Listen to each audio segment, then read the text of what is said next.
Hi, you definitely do not look like a Tom, but maybe your I name is don't. Tom. Here we go. I had to wait for somebody else to join so that I could review Wait, and myself. and my name says Jessie Middleton. I'm definitely not Jessie.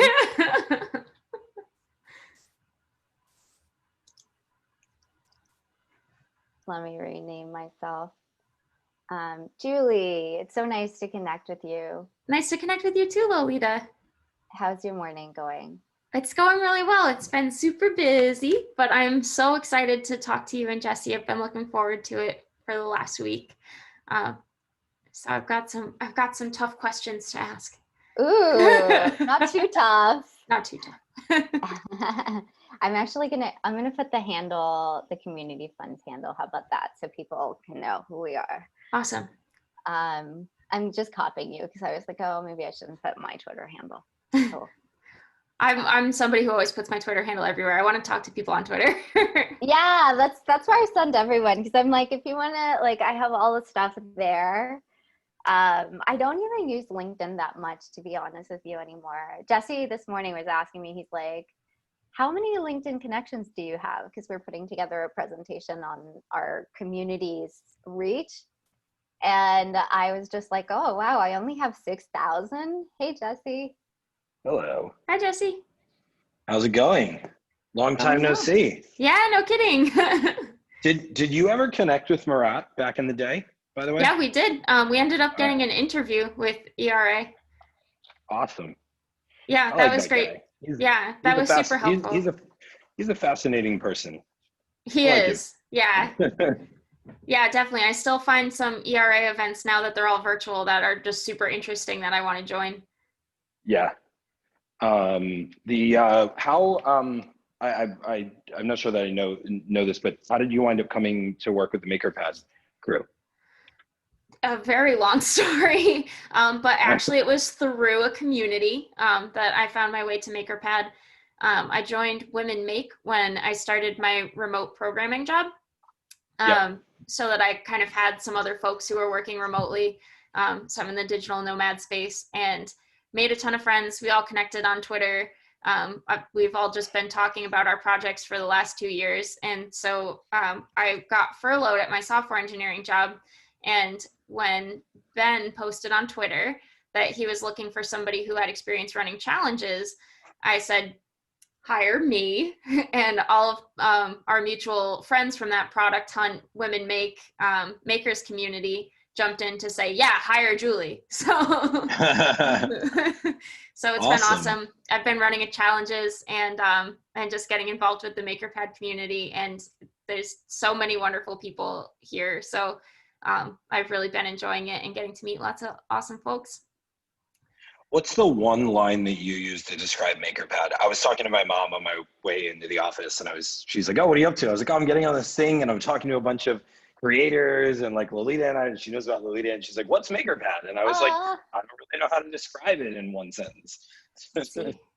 The platform for connecting no-code makers and providing no-code education is what we're angling for.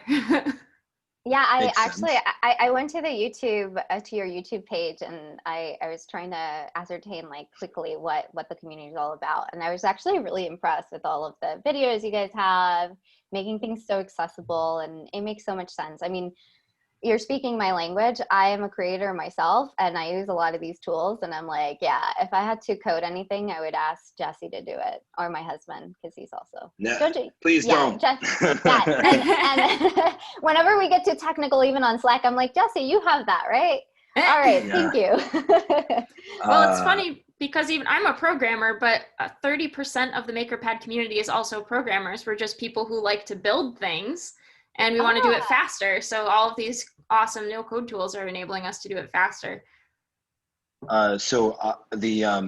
You may know this, but Dave Fano, who founded Teal, who you may know from the WeWork days, I mean, he built all of the early stuff at Teal, all no-code stuff, and he was a developer at one point, learned to code on his own, and like he definitely has fallen in love with this community, and raised a $5 million seed round and all like no-code stuff like strung together. So it was good. Yeah.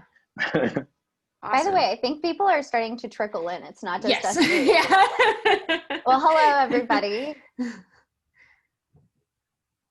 So welcome. And I like your shirt, by the way, Jessie. It's really nice and bright. You look like the sun. Thanks. It's a little cloudy out here in New York today, so I wanted to spruce it up. I also got together with our team, so I wanted to dress up. I was having a little FOMO, but I had so much love too. So Julie, our investment team for the community fund is spread all over, but we have a subset that can get together in New York. And I saw this beautiful photo with beautiful different kinds of masks, and they're all happy, like happy and hugging each other. And I'm like, oh, I'm just here in San Diego all by myself. Oh man, yeah, I know how that goes. Definitely, my work has been totally international for the last couple years, and you just end up missing people. So you have to have really strong internet communities so that you can feel connected. That's right. Awesome. So welcome to all of our attendees, and thank you so much, Lolita and Jessie, for being here. As I mentioned before, I am so excited. I've been looking forward to talking with you for the last week, and I've prepared some questions, just a bunch of things that I really want to know. And if anyone has any questions, if you want to pop them into the chat, I am happy to ask. But I have some questions to get started, and I would love if Lolita and Jessie could just give quick introductions of yourselves. Lolita, you want to start? Oh, I was just saying hello in the chat to everyone. Okay, yeah. Okay, sure. I'll go first. So I'm going on 15 years in the tech industry. I worked in corporate, in startups, and VC, and right now I'm wearing two hats.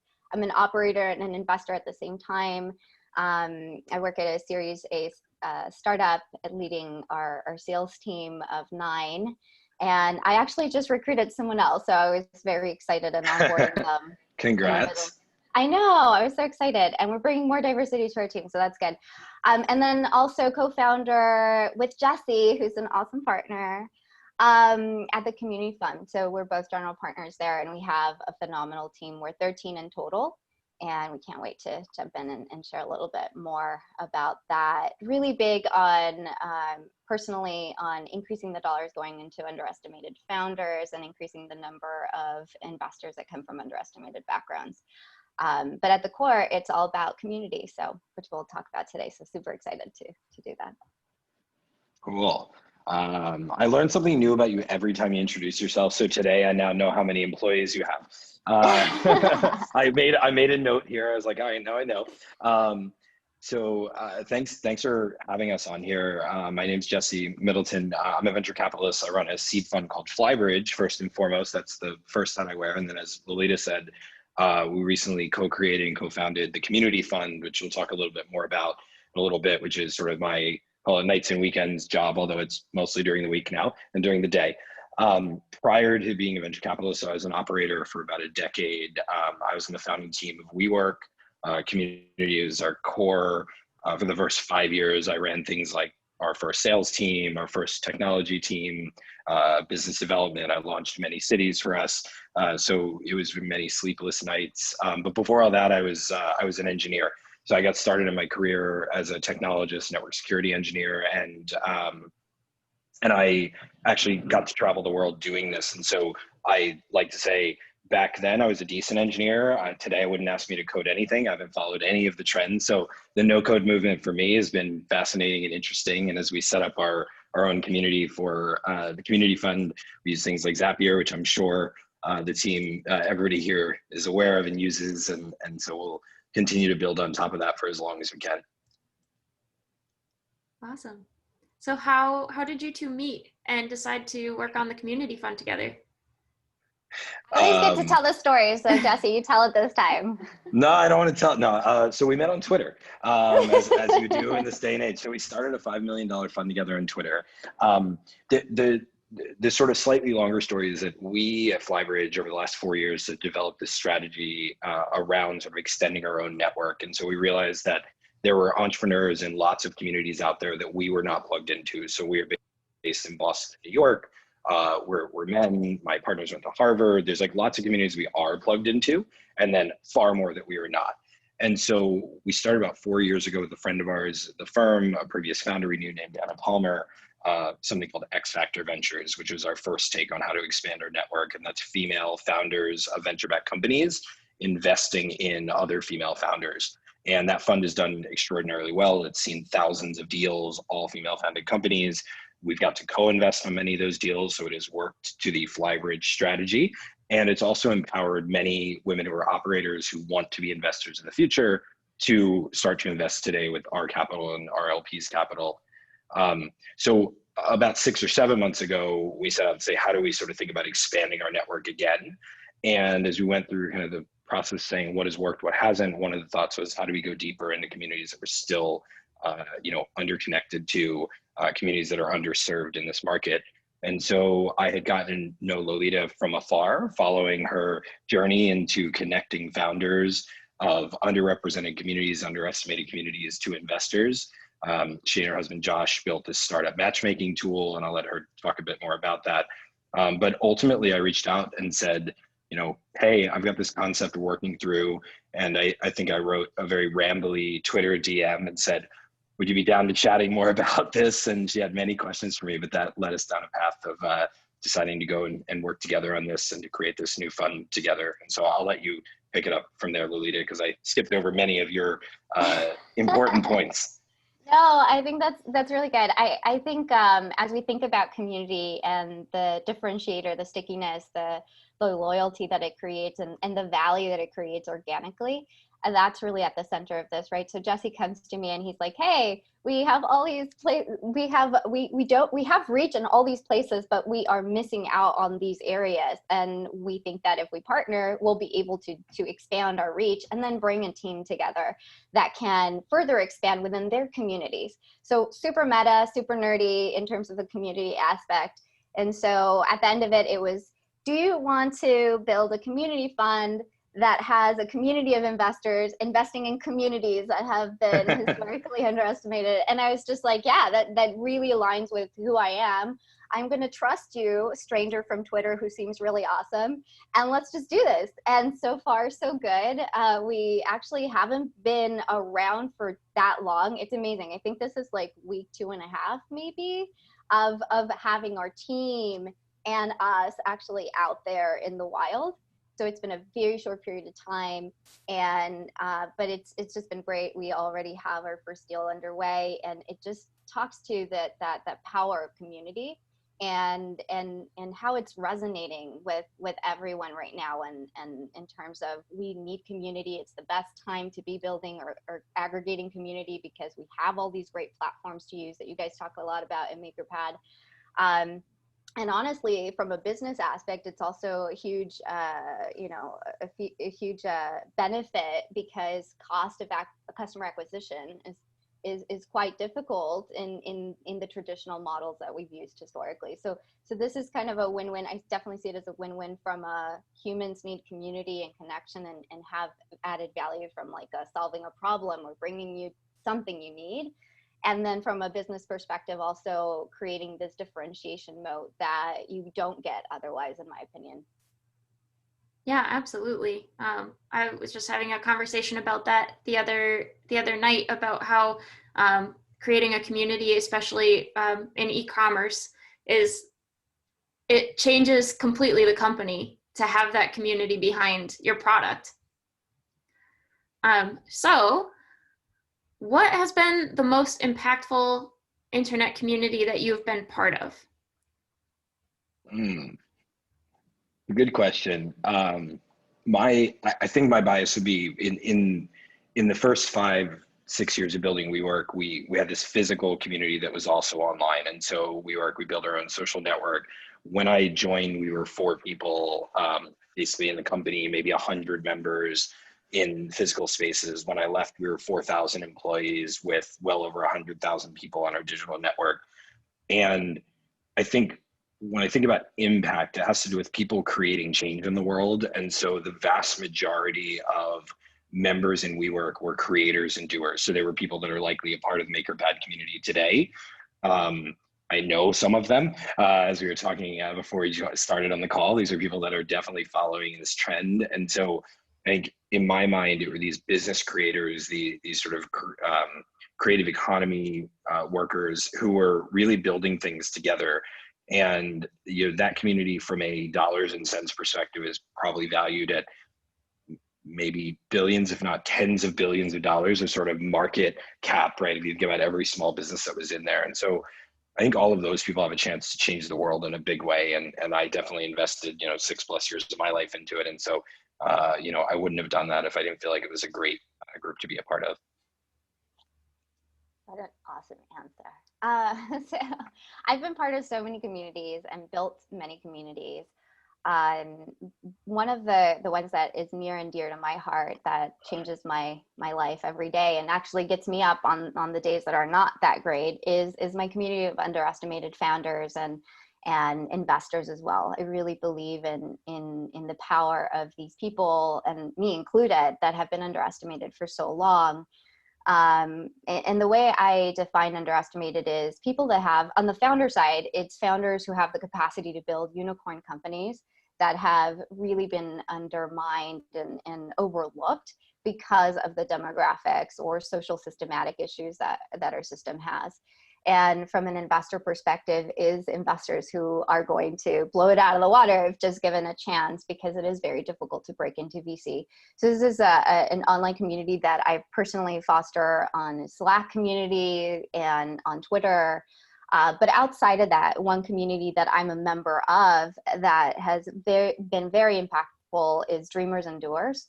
And this is just a community of dreamers and doers. They're a bunch of badass women who are founders and investors that are looking to push each other and support each other as we go through the journey of what we're doing as founders and investors. And one of the members is actually the founders of Shine, which Jessie's Flybridge invested in. And so it's all about how can we amplify, how can we support each other from a tactical, like how do you do this thing, operational thing you have to do in the business, to, hey, how can I get some press on this awesome thing that we just launched, to, hey, how do you deal with gaslighters, or I'm having this situation. So it's an all well-rounded community that Geshe has really done such a phenomenal job with, and I am a very proud member of. There's something, by the way, Lolita, that you said in there, which I think is fairly important for all of the communities, and the ones that I've been a part of, but I imagine for you too, which is like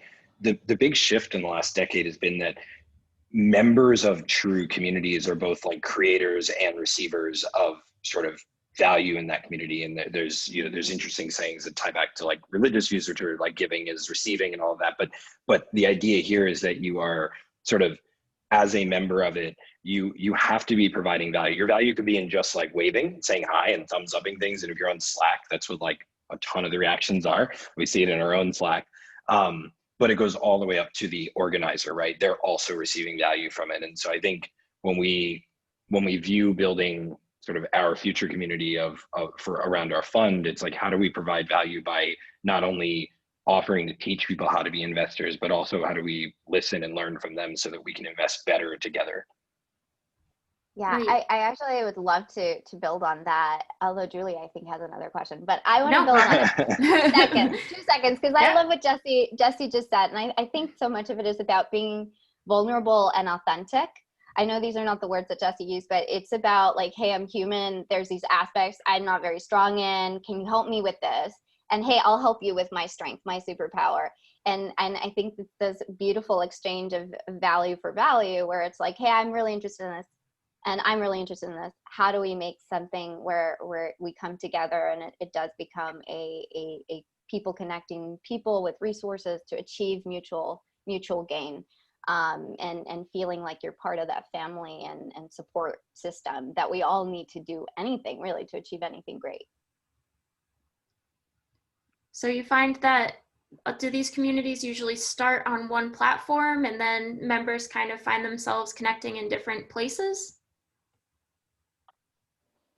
I'm happy to take a quick stab at it, which is, I'll take a cop-out answer, which is sort of like, it depends. But I think that ultimately different communities have different requirements. So some of them are more technical. So if you think about like the rise of things like GitHub in the coding world, there was a need for that community to coalesce around code blocks, right? Now you can post those in Slack technically, but that would be a total cluster thing. I'll keep it PG.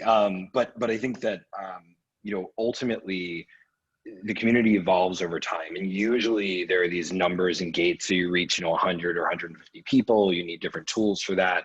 If you're more technical, you need different tools. But I do think that, to Lolita's point, like, authenticity matters. And so you follow what your sort of community members are asking for and doing. And it's no different from building like sort of coded software. Like, what are your users trying to do? What are your members trying to do already that they're sort of not doing totally optimized, but they're sort of hacking it together? And Slack is an amazing breeding ground for that, because they have all these apps like polls and everything else. But I think you can follow sort of the breadcrumbs that others leave behind to sort of develop where they go. But I do think that communities need multiple platforms as they scale. Yeah, and personally, I mean, if I look at it from a non-VC perspective and just a community member, community leader, I get different things from different groups. Like I just mentioned 2 of them. And so, and there are members who overlap, and there are some that just don't. And so I think when I think of a community, I really think of communities are built around some sort of purpose, mission alignment, or values alignment. And we can have different parts of us fulfilled in different areas in different ways. And so I do think that you can ultimately see different people in similar communities, but multiple is more likely. And that's what I don't personally have any friends that just belong to one community per se. And just because we're multifaceted as human beings. From a business perspective, I think that there is something to be said about a company that can provide value. And sometimes a community-driven company can be the community in itself as a product, or there's a community built around a product. And again, there's some sort of solution that the company is providing to these members, or they are the solution within themselves. And so I think that, again, people will go to different communities. Like you might be part of Dreamers and Doers, but you're also part of the Peloton community because you want to get your workout out, but you also have your workout friends, And so I think that's, I don't know, in short, I think people get what they need from different communities. And I think it's wonderful that we are part of different ones, as long as you're not stretching yourself so thin that none of them start adding value. I think that's probably like diminishing returns type of situation you have to assess. I added a note here while you were talking, which is around like noise, right? And so platforms do matter because they give you controls. And we've had this in our own early, it's only 2.5 weeks old, but people are like, hey, this one channel, way too noisy with deal flow. Like, what can I do? And if you are using the right platforms and tools, you can do something as simple as muting, but in other products, you may choose to develop a more custom approach to it, a custom workflow or sort of a custom UX on top of it. And so I think there's a balancing act, to Lolita's point, where if I look at my Slack, I'm like in, probably 10 different sort of Slack teams, and I use them in various ways. And so some of them I check once a week. I'm just not that active in them. And if they were counting metrics, they probably wouldn't count me as an active user even. Yeah, I've always found that really interesting too, in finding online communities and trying to form those relationships, is that typically what happens is I join a Slack community and then have to find those people on Twitter, where you see that kind of whole overview of what a person's thinking about, and you get a little bit more of a sense of their personality without having to have those direct engagements. So I always thought it was really fascinating how the online communities creators sometimes think about that one platform, but it always spreads out. So that's really interesting. I'd like to kind of transition over to the venture fund and your thoughts on community-centered companies. And so just to get a good understanding of how do you define a community-centered company? Is there a really well-known example of one? Yeah, we have a ton. I'll cover our thesis, and then maybe Jessie, I know you've had a lot of really great examples in the past, and I can also share. I can share some too. So our thesis is around investing in pre-seed, seed, early stage startups that are community driven, and they can really come from, they're industry agnostic, sector agnostic. because it could be a physical product like a Peloton, you know, or it could be a community like Chief is one of the portfolio companies at Flybridge. And so some of the elements that we're looking for these community driven companies is do the customers identify as members of a community? Are those members enabled to provide value to each other? And are they providing value to each other? So that's where we keep coming back, because there's something that we're giving and we're taking, to Jessie's point earlier.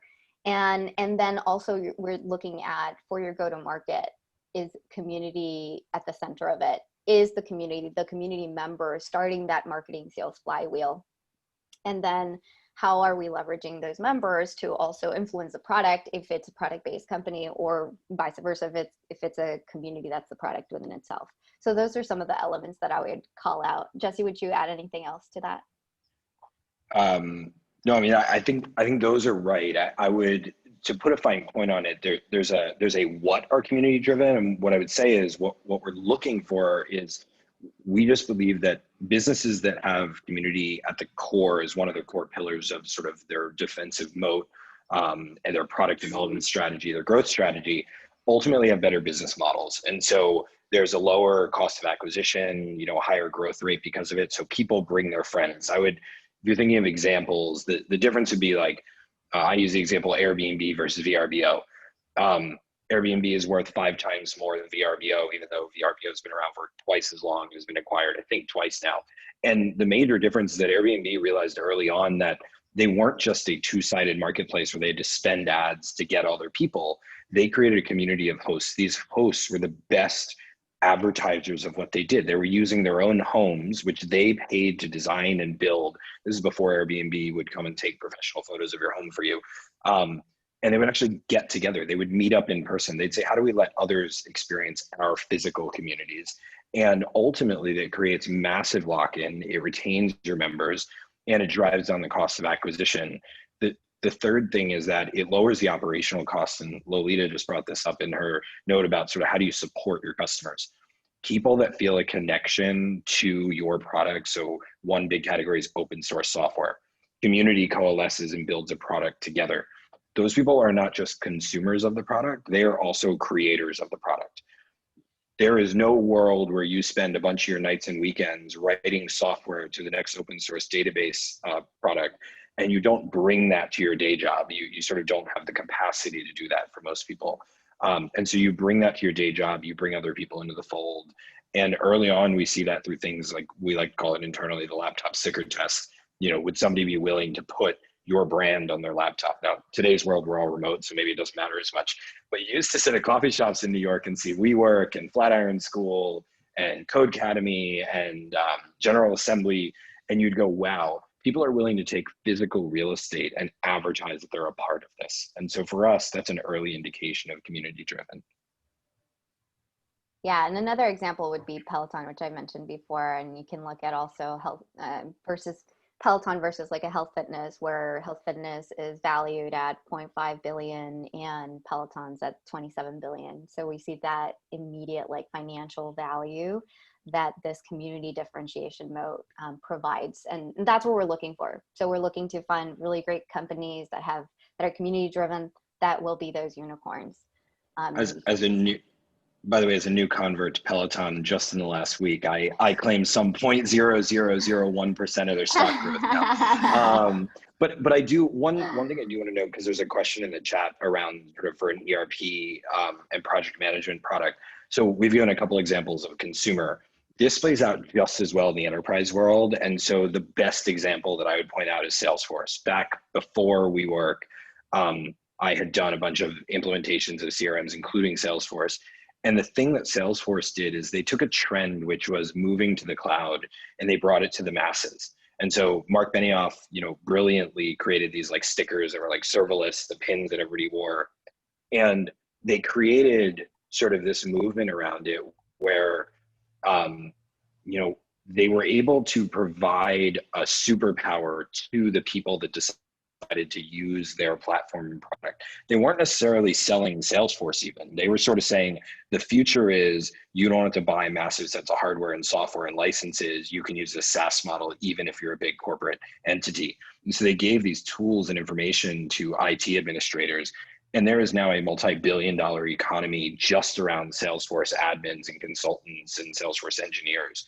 And so I'd say to Matt, around how do you launch a community for project management, there are a number of these communities that already exist. I think if you get into them, whether it's like project management Slacks, ERP Slacks, or even within the Salesforce community itself, or the NetSuite community that exists, I think part of it is latching onto a need or a shift that's happening in those environments. And so not knowing your product, I'm going to take an assumption and say, you know, you're going after a specific vertical that maybe hasn't adopted these CRMs or these ERPs, you know, leaning into the existing set of implementers and saying, hey, here's a vertical that's going to grow because we know serverless continues to be the future, I think is one way to sort of kickstart that community. You don't have to build your own Slack channel, and you can leverage that existing sort of infrastructure, for lack of a better term. Yeah, and one other thing I would say is, you know, there's so many communities that are based on this broader topic. And what I've really seen be more sticky is when you get a little bit more niche, which I think that's exactly what you're thinking of, because you said ERP niche in your comment. And I think if you think of all the different communities that you are a part of, and you've obviously identified there's a gap, if you just put it out there, like, hey, I'm putting this together, who wants to join in, who wants to be part of this? Honestly, I think that's how it gets started, just putting it out there. There's so much about, you know, putting a tweet storm together, if that's your speed, or where are these folks living, right? Maybe it's not even Twitter, maybe it's LinkedIn, but sharing what you're doing in the platforms where these people live. It may actually be within a Slack community you're already part of, but I would probably broaden it out, maybe write a Medium post, just really understanding and defining, like, here's the purpose, here's our mission, you know, giving it a little bit more shape so people can self-identify. I really like, I now forget her name, but there's a woman who mentioned, you know, community is not really about creating it from nothing. It's like identifying communities that are already out there and giving them a space to come together and aggregate. And so if you think about that, if you put out a post, delineates what you're thinking, what the value is going to be, how you're going to think, you're going to attract people that are interested in that, and just making sure that you get distribution of that content in the right channels where these people live currently, so they can say, hey, maybe I do identify with this, and then they start organically coming towards you. That's what I've seen work on my end. Yeah, that totally makes sense. Yeah, looks like, all right, cool. That answers Matt's question. And we had another question pop up in Q&A that actually ties in really closely to the next question that I was going to ask, which is from Ariane. What are the best ways to make your company more community driven? Have you seen any best practices that have worked very well? I can try to take a stab at it. There's a few steps. Jeff Bisgang, who is a partner at FlyBridge, actually put together a community driven company playbook. So keep an eye out for that. And there's a few steps in that. So I'll cover some of Jeff's because I think they're pretty concrete. And the first thing is defining a purpose and identifying how this community will connect, right? So what's the platform? And then the second part is setting up an environment where community members can add value to each other. So again, it comes back to, how are they going to communicate? Is it going to be a Facebook group? Is it going to be, and how are you going to enable them, right? Is it specific Slack channels that say, hey, this is for asks and gives or whatever it may be?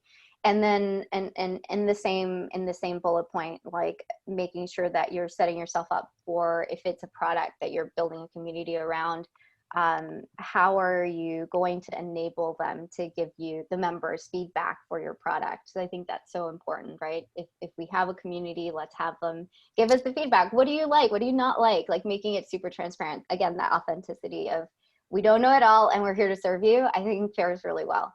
Third thing would be really be thoughtful about that network's community effect. Where can you enable the community to start that marketing sales flywheel? Is it, you know, I mean, I've seen different companies use different kinds of badges or give different people different ability to promote or even specific URLs or things like that. And then the last bit is that Jeff talks about is measuring what he calls the community ROI, which can be really, like the brief of it is really thinking about how would your company fare outside of leveraging community versus with community. And that's how you kind of can see what that plus sign is, the pros versus the con, or the added value of community. I think we're still at the beginning of how exactly we measure that. And Jeff has a specific formula, but I think that depending on your business, it might look a little bit different. So those are some of the community playbook items that we talk about at the Community Fund and Flybridge. Jesse, did I miss anything? No, I think you covered it great. I think I would note one thing though, which is, look, we do believe that the unique approach to being community driven, community first, or community following, right? You may build a product and then decide as you launch to get more centered around using community for growth, and you can build into that. Founders though need to be sort of predisposed to being okay with this and accepting of this, because I will not go out there and say there will be billion-dollar companies built with zero community, right? There will be billion-dollar companies built with enterprise sales channels, or self-serve and direct ads, and we see them all day long. We particularly believe that this moat is a lot more lasting and defensible as the world gets noisier. Advertising costs go up and sort of stickiness goes down as technology continues to get easier to build, like in the no-code movement. One of the companies that I'd invested in is a company called ComSor, which is building sort of Salesforce for community teams, is the best way to describe it. But they have a thing called the Community Club, which is a Slack community for community managers, which, just as a side note, on this call, I don't know how many times we said the word community, and I know it can start to fall flat as we say it over and over, but I promise it has meaning and weight. But I'm going to post a link, which is to the Community Club has a whole section of content that is articles, podcasts, videos, interviews from experts out there, all about how to build community. And so if you have a desire to lean into that, there's a ton of resources out there. But if you don't have a desire to lean into it, I would say people will see through the BS. So like, you need to be authentic when building it. So like, just be mindful that like it takes work, just as much work as it does, maybe more so than building a fast growing enterprise sales team, that works through a playbook there. You need to actually put in the effort and time into sort of cultivating a community. Have you seen any really unique ways that people have engaged their community?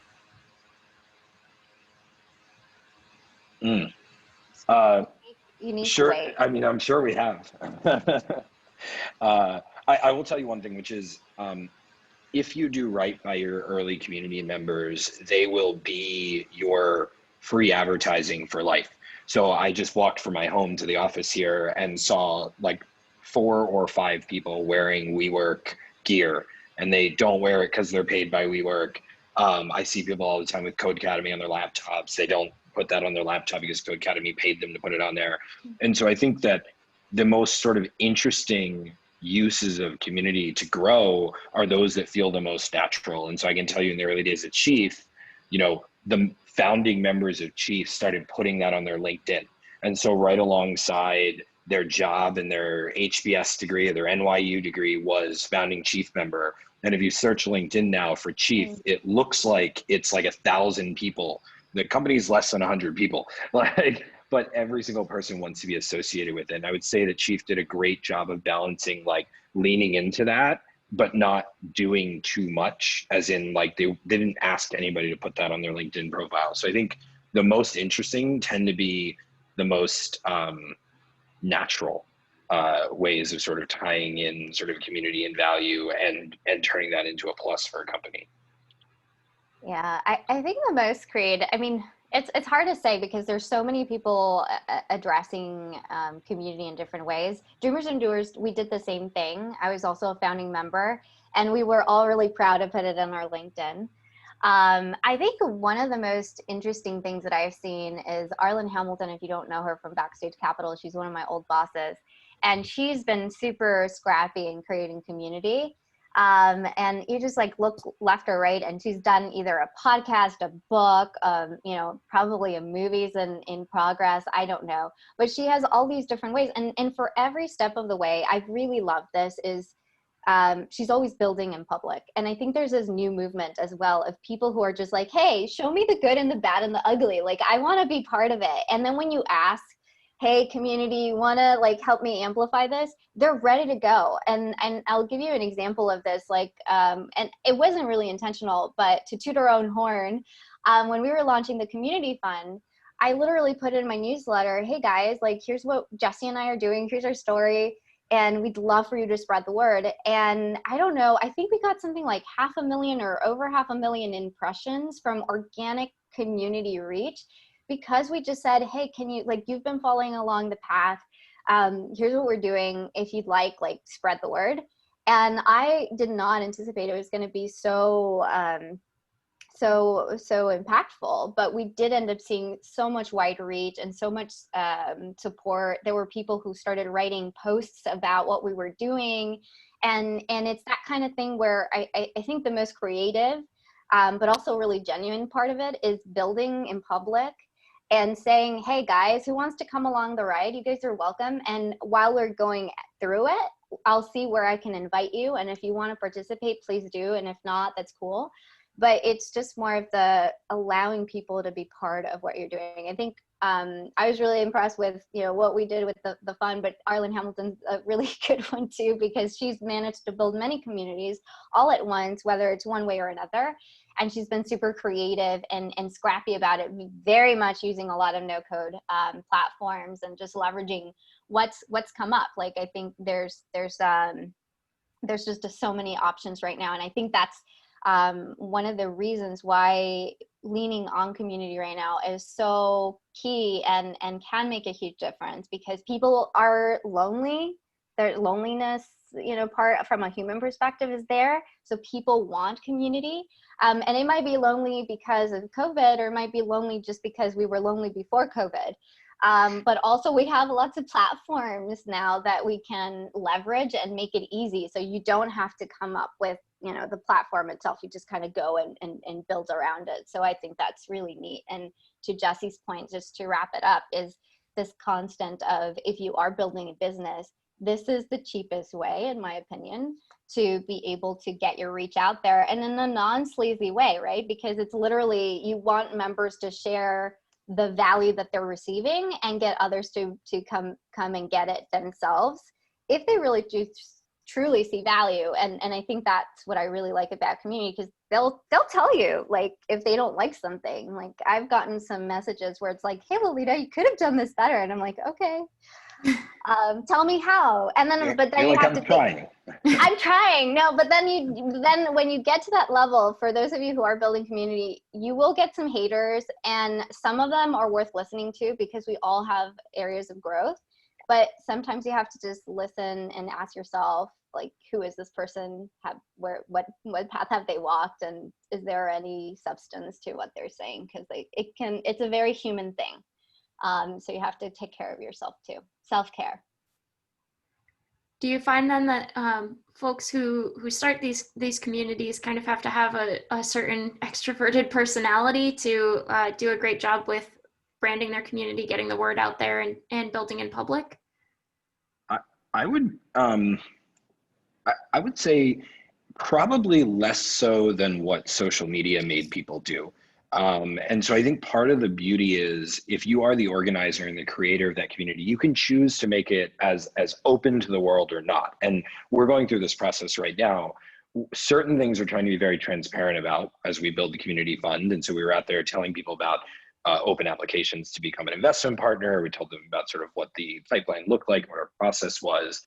We're likely going sort of a hybrid, open to the world, that's sort of closed off to people that are interested in investing, becoming investors, which will be inside of a Slack community that will likely be invite only. And then there's the other end of it, which is we have a team of investors, and the 13 of us, we can't do everything completely open because founders wouldn't appreciate that, right? Like we can't take, we've had 200 plus deals come through in the last 2 weeks, and we can't share all those decks with the world. That would be completely inappropriate. And so I think that whereas a decade prior to this, social media was the driver of brands, is where Buddy Media came in and others and drove a lot of the growth of brands a decade ago. What you're seeing now is actually slightly less extroverted people likely can build communities and just choose to sort of sit somewhere on that sort of spectrum of being completely open or relatively tight knit. And, you know, this group of people, you know, attending the Zoom right now, like this is a closed group of people who you've selected, who you feel will get value from this, who believe they're going to get value and want to interact. And that's still just as much community as would be if you open this up to thousands of people and said anybody who wants to come in and listen can listen. Yeah, I'm thinking of some examples in the market of introverts because I'll be honest, I'm actually an introvert. Jessie, did you know that? I did not. I am, and so it does take some energy for me to expend it. But for me, it's worth the movement. It's worth what we're doing to put out that extra energy. But there are those of us that are on the spectrum of, right, and so what I'll say is Bryce from he's a general partner for Indie.vc, and he is very introverted. And Yep. he's built and he's wonderful. Like I love Bryce Roberts. Like he's awesome, but he has his own different personality. He's definitely more introverted, and he's built a community like very quietly. I'm part of it as well. I'm a scout for Indie.vc, and there's over 200 of us that are investing and looking at deals from an Indie.vc perspective. It's a different thesis altogether. But the reason why I bring it up is because you probably haven't heard as much about this. When we were talking about this Indie Verified Scout program, where we actually have money to invest, we were discussing in the group, because there's 10 of us, how are we going to share this out in public? And Bryce is like, no pictures, no big anything. We're not doing, like, that's just not my speed. If you want to do something that's cool, but like that's not my brand. And so because he doesn't like a lot of that, right? And I think for those of us who are people of color, when we're building from scratch, we don't really have, and this is another thing that we don't, underestimated people or people that come from underserved communities often don't have that social capital. And so we are building, not necessarily because we want to be extroverted, but because it's part of what we need to do to get out there, to have these opportunities. And so some of us were like, we need to make this more like flashy and like get it out there, because this is how we build our platforms. But for Bryce, for example, he's just like, nope, we'll have a website, names, hyperlink, done. And so you can be your very own person. And to Jessie's point earlier, like everyone's pretty good at the BS radar. So if you are not authentic, it just won't work at all. And so I tell you what I just told you, and authentically, but also vulnerably, because, you know, I think this is a factor. But my biggest suggestion and advice would just be yourself, do what works for you. If you are an introvert and can extend yourself and you want to because you think it's worth it and it's authentic to you to extend yourself, do it. If it's not, just stick to what works for you, because otherwise it's not going to be fun for you or anybody else, and you're not going to want to do it, and no one's going to want to come back.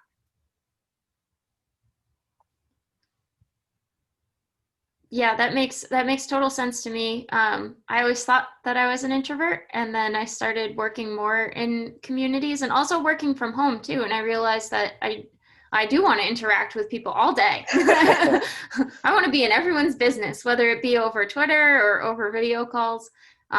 So it's a really interesting kind of balance, I think. And you're absolutely right, Lolita. I feel the same way sometimes, where I'm very tired and I need to take a minute to relax, to get that energy to be able to engage with a ton of people. Do we have any other questions? Awesome. Frank, coming from the VC world and seeing a lot of different companies in the market, do you generally see more and more new SaaS companies realize community might actually be key to moving their success forward? The short answer is yes. I think the longer answer is it's not always authentic. And this goes on the point that Lolita was just making, that, you know, it's a buzzword currently, and we understand that. I think the We Were Guest One had community written in it like 120 times or something. So it's definitely been a thing. I think that ultimately what we, just like any other humans, we're pattern recognizers. And so it becomes pretty clear pretty early whether or not a founder really wants to lean into this and believes that it's going to be valuable to their business. What I would say is, I can think of very few businesses where if you authentically and intentionally built a community, it wouldn't be better for your business. But that does not mean that every person will be successful at doing that. And so I think that as we see more and more pitches come through, you know, I'd say 70, 80% of decks now are mentioning the fact that they're leveraging some community. It will become clear very quickly whether or not that is a value add or a value detractor from like their ultimate success. Yeah, I agree with you, Jessie. I'm seeing a lot of community in all of the decks that we get submitted, but a lot of them are not I hope so. community driven. But a lot of them, you know, you look at them and you're like, well, just because you're targeting a specific demographic doesn't necessarily mean that you're building community and leveraging it. And so I think that here's where we're in that, yes, we're using the word more. I'm seeing that on the rise, and companies may say it and actually mean it the way that we've described it today, but it's a lot of lip service because they're trying to grab a market that they have not served authentically. And all of a sudden, because of social movements, it's cool now. And those of us who have been in it for a long time can see through it. And we're just like, I don't want a piece of you, and I'm not even part of you because this you weren't there before. So, you know, there's a lot of lip service that goes on. I think that as we get clearer on what community driven means and the value that it adds, and to your question, Julie, earlier, what's that playbook, and how are companies able to leverage it? I think we'll get to a more concrete place where companies are truly community driven and moving in that direction. But to Jessie's point as well, I don't think it's a fit for every company. You know, it's just, it depends is the MBA business school answer. And, but certainly we are most interested in the companies that are community driven, that are the future unicorns. And one quick note, like I'll give you two companies, both NoSQL database companies, massive businesses, you know, MarkLogic and MongoDB, both worth over $1 billion. So if you are building an amazing NoSQL database, the next Mongo, let's call it, you can make $1 billion+ company without necessarily leaning on community as a driver of growth or retention, which is more the MarkLogic world, whereas Mongo leaned on, you know, the open source software community and the early adopters in that way. Now, there's a 6x difference in value. So do you want to build a $1 billion or $16 billion company? But getting to $1 billion is pretty freaking good. So if it's not in your wheelhouse as a founder, like I would just say it's okay. And you can do massive things. But I think to Lolita's point, our lens and our focus and our sort of specialties, and we believe we can identify founders that are going to be great at building community, that have built communities and platforms and products that are going to be able to leverage those in a really valuable way. Absolutely. Yeah. So Lolita, Jeff, and the team are getting ready to share it publicly. Awesome. I will definitely also subscribe to your newsletter. I would like to be apprised of that. Did we have any? We're going to try to share all this. This is the kind of stuff we want everybody to know. Yeah. So we'll share it, but I don't think it's public yet. But good question. And it's a pretty cool playbook. So I'll say that because I edited it too. So anyway, I think Jessie did too. So it's a little bit of like a community effort. I detracted from the value, but Lolita added to it. Yeah, I will take that. Yes, Jessie. Yeah.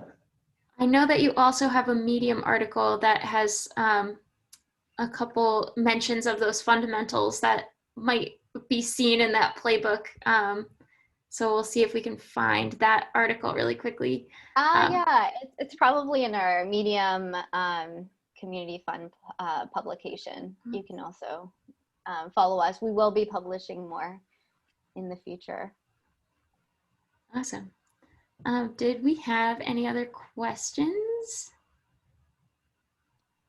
We've got about 5 more minutes. So I'd be really curious if there are no questions, I'd love to hear where in the program everyone's at in building their communities, and if there are any surprising learned lessons so far. Oh, we got a raised hand. All right, let me see if I can figure out how to raise hand. We're using Zoom webinar.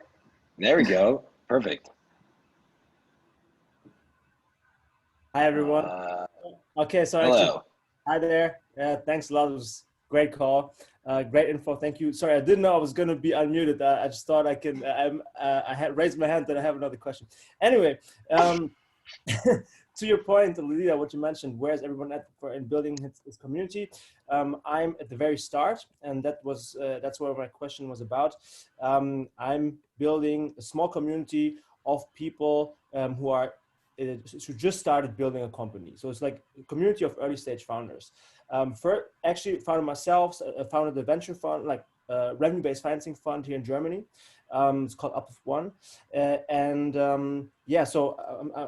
I'm a first-time community builder. I was just wondering, do you see some common pitfalls, some common traps, so to say, where people go wrong, or some blind spots that people have when they start out building a community with the best intentions, with the highest ambitions, but maybe it's just because many people just miss this one step or something that makes it not successful. Just curious your thoughts, or maybe just general tips if nothing comes to mind on that question, for first-time community builders. You want to take it?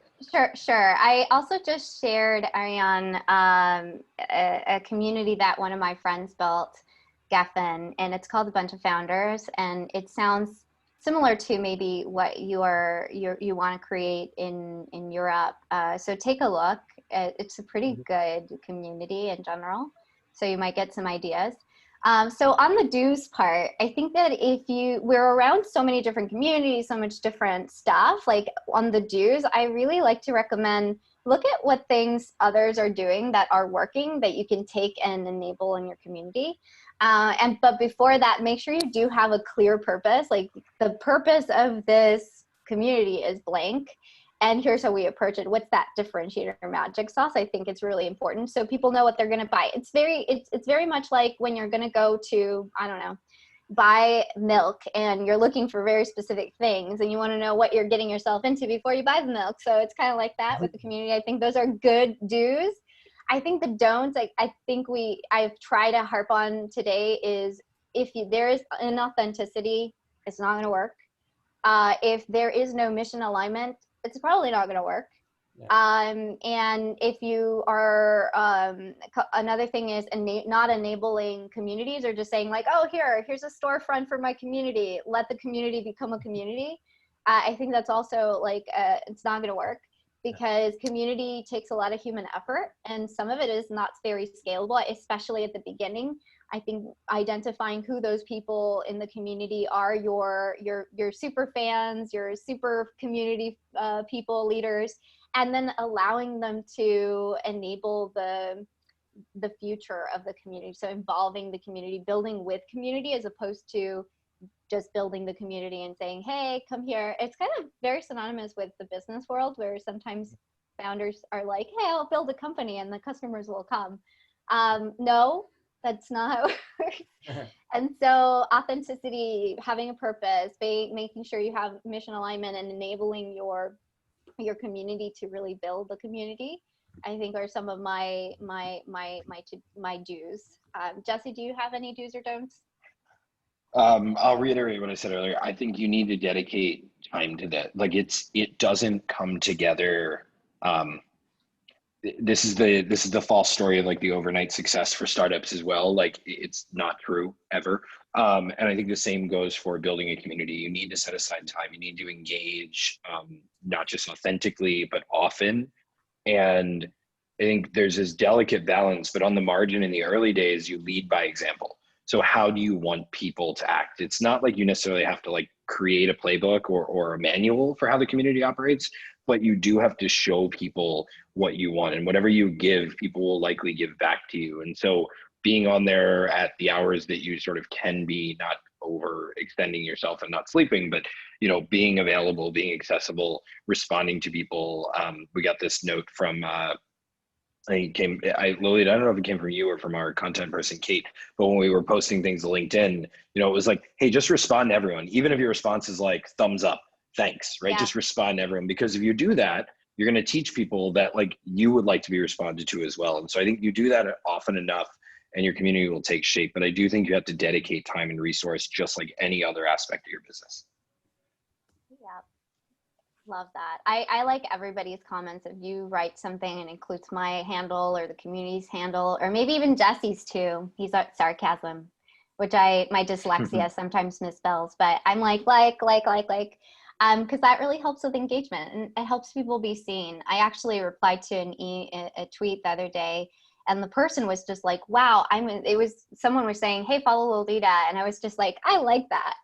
And then this person said, I said, I'm following her now. And I responded and I said, thank you so much. And the lady responded and she said, wow, that says a lot. You have so many followers and you're still responding to me. I'm definitely going to follow you. And so it's just little things like that sometimes you might not consider are really important. But part of the reason you're building community is not to build the community, but to have a community that you serve and that you help be seen and you help them on their path in addressing their challenges or achieving their goals.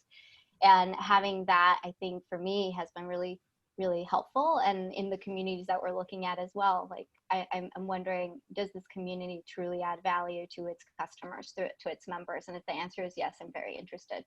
If the unit economics are also good and the market size is big. Has to be a unicorn, guys. Has to be a unicorn. Awesome. Well, thank you so much, Lolita and Jessie. Thank you so much for your time, and we really appreciate it. Thanks everybody for being on the call and for listening in, and we will send out a recording in a little bit. Thanks for having us. Thank you, Julie. Cheers. Bye. Bye, guys.